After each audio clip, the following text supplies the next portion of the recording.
sehat selalu. Kali ini kita akan membahas tutorial tentang penggunaan Adobe Audition.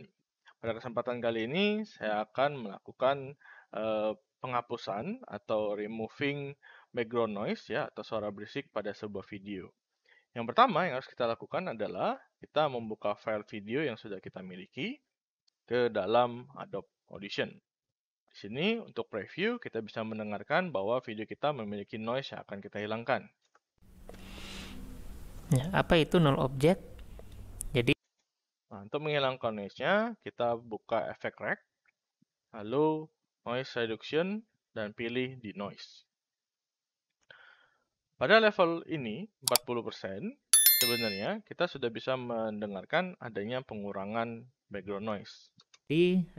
pada aplikasi After Effects.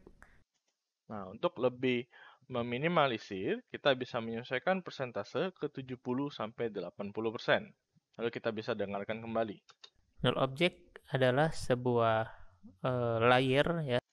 Apabila kita sudah puas dengan background noise-nya atau level background noise yang sudah dihilangkan, maka kita bisa klik close.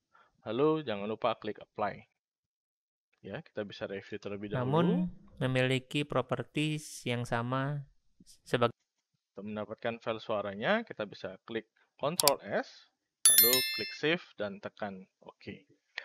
Demikianlah video tutorial tentang Adobe Audition kali ini. Semoga bermanfaat.